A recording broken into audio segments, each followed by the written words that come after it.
शिद्दत से काम करते हो, फुल फोकस है, फुल मेहनत है। क्या बताएं, वो पूरी दुनिया के शटर बंद करके ना दोस्ती यारी रखी, ना घूमना फिरना रखा, कुछ नहीं रखा कि मेरा जो फोकस है इधर का इधर ना हो जाए।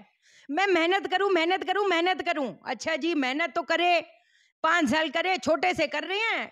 17 साल के थे कि काम करना शुरू कर दिया, 17 से 25, 25 से 35, 35 से 40, 40 से 45। क्या हाथ में आया? कुछ ना आया। ये किस वजह से है? ये शनि की वजह से है। शनि जब खराब होता है ना, वो काम पूरा निकालेगा, निकलवाएगा, घुमाएगा, चपले घिसवाएगा, लेकिन जिस हिसाब से, जिस लिहाज से आपको रिजल्ट, मेहनत का फल मिलना चाहिए, वो कहीं ना कहीं नहीं मिल पाएगा। पहली चीज तो, एक चीज रूल के बारे में बात करूं, ये एक एस्ट्रोलॉजी का थंब रूल है। बृहस्पति अच्छा, शनि अच्छा। शनि खराब, बृहस्पति खराब। शनि अगर कर्म है तो बृहस्पति फल है। 10वां भाव जब जागृत करने का सोचते हैं हम लोग, कोई भी शनि का उपाय करके, तो बृहस्पति के भी इलाज करने बहुत ज्यादा जरूरी हैं, क्योंकि 10वें भाव को तो आपने एक्टिवेट कर दिया, एक्टिव कर दिया, लेकिन 11वां भाव जो आपको फल देने के लिए बैठा है, जब तक उसको जागृत नहीं करोगे, उसके इलाज नहीं करोगे, तो कैसे चलेगा काम। दूसरा, आपको पता भी है कि ये ना, अगर मैं इस टाइम पे प्रोजेक्ट को कंप्लीट नहीं किया ना, तो मेरे हाथ से ये कंपनी चली जाएगी, मेरे हाथ से ये जॉब चली जाएगी। अगर चंद्रमा खराब है ना, तो आपका क्या करेगा? आपका मन भटकाएगा। आपको पता भी है यार, मेरे को 10 बजे पहुंचना है, नहीं तो बस जी, फिर तो उसके बाद हाथ से गई चीज। ओ, किसी का फोन आ गया, चलना यार उधर चलते हैं, ओ चाहे भाड़ में गई दुनिया, चल यार, वो तो कल भी चले जाएंगे, परसों भी चले जाएंगे, लेकिन कल परसों वाली अपॉर्चुनिटी कई बार आती नहीं है। समझे? ये किस वजह से है? ये कहीं ना कहीं चंद्रमा की वजह से है। राहु क्या करेगा? करूं ना करूं, करूं ना करूं। वो कहते हैं महीनों निकाल दिए, सालों निकाल दिए, 10 साल चले गए, 15 साल चले गए, वो बैठे ही रह गए। और ये यकीन मान के चलना यार, कितनी बार वो फादर साहब वाली कैलकुलेशन के लिहाज से लोगों के इतने जबरदस्त पीरियड आकर जाते हैं, शुरुआत नई शुरुआतों वाला समय आकर भी चला जाता है। जैसे जब मैं पूछती हूँ ना, इसमें ये तो नई शुरुआतों वाला पीरियड था, आपका कुछ हुआ नहीं, इसमें तो आपको अपॉर्चुनिटीज आई होंगी। हाँ शाइना जी, अपॉर्चुनिटीज तो बहुत आई। अरे भाई बहुत आई तो ली क्यों नहीं? आपको ना ये एक ब्रह्मांड का सिग्नल समझना पड़ेगा, वो आपको इंट्रोस्पेक्ट करना पड़ेगा, वो आपको महसूस करना पड़ेगा। जब बार बार कोई मौके आपको आ रहे हैं, अगर आप मौके नहीं ले रहे हो तो कैसे चलेगा काम? किस चीज के लिए वेट कर रहे हो? क्योंकि पूरे साल में कुछ कुछ दिन के पीरियड आते हैं, वो जो आपके झोलियां भरने के लिए बैठे होते हैं। हमेशा समझाए, कैसे समझाऊं?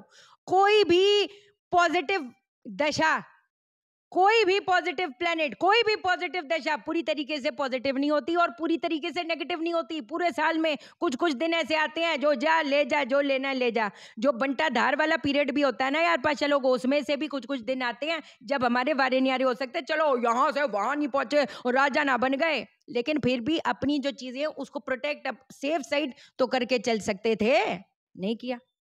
बट चलो खैर, आपको कुछ कुछ उपाय बताती हूँ, इसको करो, ठीक है। अब जी साल शुरू होने वाला है, एकदम शिद्दत से अपने उपाय करो, शिद्दत से अपनी मेहनत शुरू कर दो। जो हो गया, नहीं हुआ, उसको छोड़ दो। वो हर दिन एक ना टैरो का कार्ड भी है, वो दिखाऊंगी आपको, है ना। कुछ कुछ टैरो के कार्ड्स भी हम लोग आने वाले टाइम में डिस्कस करेंगे, बड़े ब्यूटीफुल लर्निंग होती है। वो कहते हैं ना, एक है, समझाऊंगी तो पता चलेगा।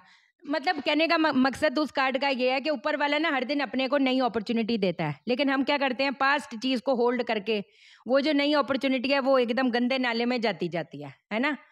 कुछ चीजें हैं जो पास्ट की इनसिक्योरिटी है उसको लेकर बैठ जाते हैं, कुछ चीजें हैं लेट गो नहीं करते। अरे भाई, जो हो गया, नहीं हुआ, आप उसको छोड़ दो ना। अभी पे कंसंट्रेट करोगे तो फिर कौन रोक पाएगा? कोई नहीं रोक पाएगा। आज नहीं कल, कल नहीं परसों, काम तो बनना तय बात है। क्या करोगे?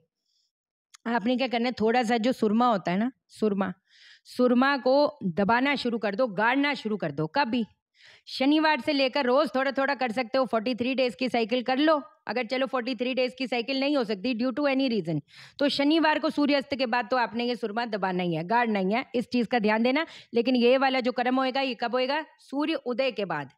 ये वाला जो कर्म होगा कब होगा? सूर्य अस्त के बाद। इस चीज का ध्यान देना। दूसरी चीज जो आपने करनी है, किसी भी कांच की कटोरी में, कांच की कटोरी कह रही हूं, उसके अंदर दूध डालकर, कहीं पर भी जो झाड़ियां नहीं होती, झाड़ियां बोल रही हूं, झाड़ियों में रख के आ जाओ। अब इसका क्या होगा, क्या नहीं होगा, कौन पिएगा कौन नहीं पिएगा, कटोरी वापस ले आए, नहीं जई कटोरी वापस ना लाएं, कब करें, मंडे को करें, कितने बजे करें, सूर्योदय से सूर्यास्त के बीचों बीच करें, कितने मंडे मंडे करें वो हमको नहीं पता। उस चीज को आप कंटिन्यूटी में करते जाओ जब तक आपके वारे न्यारे नहीं हो जाते। अगली चीज जो मेरी मदर जी वो क्या बहुत समय तक आज तक करती आई हैं, क्या है, थोड़ी सी ना आप जो हलवा होता है ना, जैसे सूजी को तवे पे भून लो, उसके अंदर चीनी वगैरह डाल लो, कोई ऐसी बात नहीं। कहने का मकसद ये है, दूध में बना हुआ जो हलवा होता है वो थोड़ा थोड़ा खाना शुरू कर दो, और जितना अपने पॉकेट के हिसाब से लोगों में बांट सकते हो वो बांटना शुरू कर दो। ये जो चीज है, मैंने आपको दूसरा रूल क्या है, बुध अच्छा राहु अच्छा, राहु खराब बुध खराब। राहु अगर खराब होएगा, करूं ना करूं कर करके एकदम झन झन झन टाइम निकाल दिया, टाइम बर्बाद कर दिए, तो बुध को भी खराब करेगा ना, तो अच्छी प्लानिंग देने ही नहीं देगा। बुध बुद्धि दुनियादारी कैसे निभाओगे जब बुध का साथ नहीं, तो इससे क्या होगा, राहु भी सबल प्रबल होएगा, बुध का भी साथ मिलेगा। ये जो सारी बातों के बारे में डिस्कशन करी है, ये सौम्या जी की वजह से करी है। अब हो सकता है अगला जो कमेंट होगा वो आपका होगा। अब मैं जा रेला है, फिर कल आ रेला है। चैनल को सब्सक्राइब करो, मेरा दिल अपने दिल से जोड़ लो, वीडियो को लाइक करो, शेयर करो, इसलिए करो सबकी जिंदगी ठा हो जाए। ओके देन, बाय बाय, नमस्कार।